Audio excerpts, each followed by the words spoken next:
So Darren, what's going on, mate? I know we've chatted, so I won't say too much. You know what I mean? But you're not fighting on UFC London. I would have thought you were definitely going to be on there. Is it still the knee giving you a problem?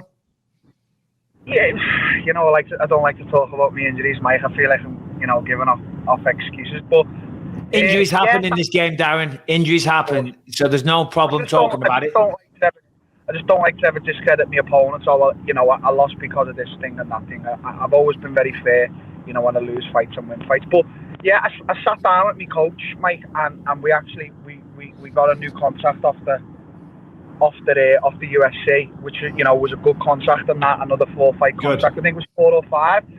And they were talking about UFC London, and my coach was all for it, and I was all for it. But then, when I sat back and thought, I just thought to myself, I've done the UFC, last year, I've done the UFC, a favour with that main event. Last year, obviously, everyone knows I had to pull out of the Marvin Vettori fight. I broke my collarbone. And then, obviously, I had, something happened before my fight with Derek, not taking nothing away from him. And I only done that main event, and it was a big favour for the UFC. And I just feel like I don't want to be doing favours for any other company no more, mate. I want to do myself favours. And even watching that fight the weekend, when I had my fight with Whitaker, I know I'm close to gold. Not so close now, but I know with the right mindset and my body being right and the training being right, and I know I can touch gold, mate. So I just didn't want to take the fight on 85% or what. I just want to come back when I'm, incredibly 100%. How far out do you think that is? I don't think it's far. When I stayed in Vegas after my fight with Derek, I can't thank the UFC team enough. Heather, and shout out to all the guys there, Bo. But a guy at Syndicate MMA, I don't know if you guys know him, John Wood, he's the head coach there. He looked after me so well, and he got his other company to get me some stem cell shots in my knee, and it worked. It worked a treat. So I've been speaking back and forth with him, maybe getting some more over here. So I'm not far off a return. I just want to be 100% when I come back. And by the way, you don't have to explain that, Darren. You know what I mean? You're still a young guy. We've had this conversation many times. You don't want to go in there half-cocked, 85%, 80%, 90%. It wants to be 100%. And certainly, you've had a couple of mixed results recently against the top competition. No fucking shame in that. We've had this discussion many times. I'm not here to blow smoke up your ass. But why wouldn't you? I mean, you've got a fucking MCL partial tear or whatever it is. Why wouldn't you do that? Oh, my ACL is torn in my right knee and my MCL is torn in my left knee. Every fighter's knees are fucked up. It's not, and we're all injured, bro. We're all we're all the same. We're all. It doesn't matter. We're all. I just want to be a little bit less injured next time. You know what I mean? Well, if you could at least start a training camp closer to 100, that'd be great. By the time you get to the end of it, we're all fucked. But we want to start. No, I'm sorry to interrupt, but I think that's what you're talking about, Darren. Yeah, we all often go into the Octagon without injuries. Yeah. You don't want to start a training camp with the fucking injuries. Yeah, I get it. Yeah, I know that. I know Derek was injured in our fight, and I know I think every time we fought our opponents in the UFC, both of us have had injuries. It's the injury show, we're all got these injuries. It just as Anthony said perfectly. I'd like to start the camp with no injuries and then go into the fight with injuries, sort of. You know what I mean? Yeah. New injuries. Let me ask you: when you watched that Saturday, you fought Robert.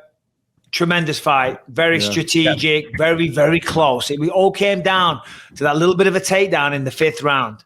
When you saw that on Saturday night and you saw how close it was, because it was close. Anthony scored it for Robert. I scored it for Izzy. Yeah. But it was fucking close. It was. And we're splitting hairs realistically when it comes down to it. That must have given you a lot of inspiration, Darren. Am I right or wrong? Yes, it does, Mike. It does a lot. I know a lot of people are saying right now, Izzy's the king, which he is, and Rob's ahead of everyone else. But, I strongly disagree. As I said, I've seen Rob do.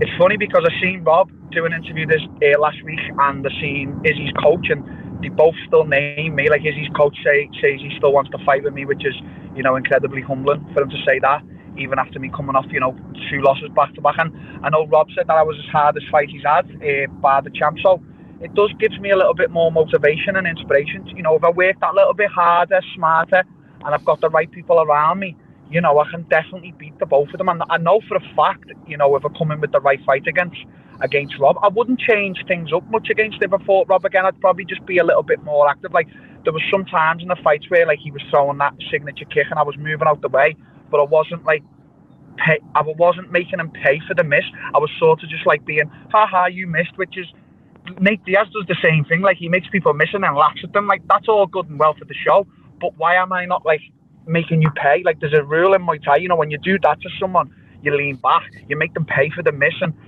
just some things like that. And even me and my coach Colin talked about it after the Whittaker fight. We were like, you know, why are you standing there? Okay, you've made him miss and look stupid, but why is he not paying for the miss? So, you know, a lot to revisit, but it's the fight game, mate. You know, sometimes it's the game's made up of inches and we fall short, but it definitely does give me a lot of incentive to know that, you know, I'm 29, I've got another 8 years left, and I can definitely touch gold. I know that 100%. So, you know, a lot of people can disagree, but as long as you know in your heart of hearts. Yeah, you know, I mean, I think that's half the battle, is just being able to just look at that, and sometimes I have a hard time, and I'll look at these, you know, the losses, and I can't even watch it. Like, God damn, you fucking idiot. But accepting it and just putting it out there, that's half of it. But I guess since you don't know when you're coming back, is there like what's your plan to come back? Like, so I took those back-to-back losses to Rakic and Glover. Took those 2 back-to-back losses. The UFC wanted to kind of throw me back in the deep end right away. And I don't even call it a bitch move or not. That's what they do. I took a step back. Boys, welcome to the world of being one of the best fighters on the planet. That's what fucking happens. No easy fights. Sorry, Anthony, go ahead. Yeah, well, and there's no easy fights at all. But, you know, I think that it just happened to work out that I took a step back and I fought some guys that were lower down in the rankings. And it wasn't the plan. That's just how it worked out. But I kind of got my mojo back a little bit. I started being in fights where I didn't feel so uncomfortable all the time, where you're like you don't want to move because you know you're about to get fucked up if you make a mistake. So are you I'm not saying you're looking for easy fights, but are you wanting to maybe not be the draw, not be the big name, and just be a guy on the card that's just trying to fight and get paid and get the fuck out of there?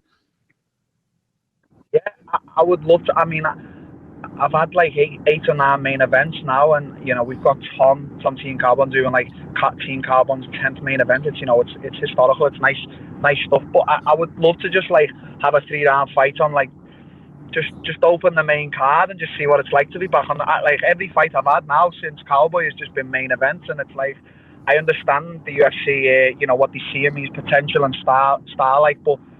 Yeah, I would love to just get back in there and, you know, fight a 3-rounder, get comfortable again, you know, beat the Darren Till. Like, I swear to God, years ago, you can speak to my coach, I thought I was fucking indestructible. I used to say, I can't be killed, I can't be beaten.